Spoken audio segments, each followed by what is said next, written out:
people have been saying, all right, when are you going to take it further down towards Springwell? So we're going to do that, and we're going to do that in every neighborhood. And we need to make sure that when we're marching, we're not letting anybody in our march police us, police ourselves. We defeated the curfew, and we do not need to be imposing it back onto ourselves. So when I hear somebody yesterday come back here and say, oh, don't put your stickers on these poles that say Trump out now because you're hurting the community of Detroit. No, that's fucking bullshit. Okay, this is, when we say our streets, whose streets, our streets, whose city, our city. Why is it a problem for somebody to put a sticker on a city lamppost in front of the police headquarters that does not hurt the people of Detroit?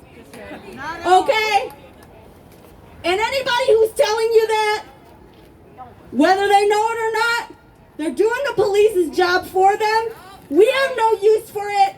We have no right to shut down the anger and the energy of anybody, especially the young people of Detroit who have had the first, and these many people who have had the first real glimpse of the freedom and power that they can have and should have in these marches. That needs to continue. We need more of that, not less. And that means we cannot be policing anybody. All this talk about violence, one more thing about that. The police are the ones that are being violent. That's right. We don't need to talk about, for one more second, anything about whether we're violent or not. There was a young man, a young black man in San Jose, I think over the last week, who was, he headed up a anti-bias training for San Jose Police Department, and that same man was shot in the balls by a fucking San Jose police officer. Okay, they do not respect anti-bias training, blah, blah, whatever. And one thing this movement has gained since the protests in Ferguson and for justice for Michael Brown in 2014, from then until now, is that at that time, it was still considered somewhat acceptable to say, oh, there's some bad cops, but they're the bad apples, da-da-da. Now, it's really not okay to say that. We know it was never true, but more and more people know, no, the police do not work for us. They need to go, and for that to happen, that means we have to build our power on our side, and we have started a fight now that we have to finish.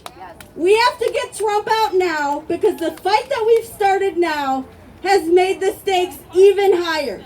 If we allow our movement to be shut down now, we will be in deep shit. But if we keep going, we can win everything that we ever wanted and deserved for everybody in this country and in this world. And I'm sorry because I've talked for a long time, but I just want to say one last thing, because I feel like this is the spirit of this movement, and this is the last point of the band pledge, and I want to invite people, if you agree with this, to come up and sign up with us with Leanna. Okay. Winning freedom and justice for all in America is not possible so long as hundreds of millions of other people throughout the world live in desperate poverty, battle small and large man-made disasters on a continuous basis and regular basis, and are forced to accept the dictates of wealthier foreign powers. To win, our movement must be an international movement of the oppressed. The issues of racism, immigration, the right of all to direct democratic control of our governments and what social forces and power will determine the policies of our nations are the questions of the day everywhere. And so, to all those who are oppressed, I say, as a proud young leader of the growing new integrated, independent, youth-led civil rights, immigrant rights movement, your blood is my blood. Your enemy is my enemy. Your struggle for freedom is my struggle for freedom. Your dreams and hopes echo in my heart and mind. The borders that separate us will not divide us. We will win as one. We have the power to make this world into the world we want to live in.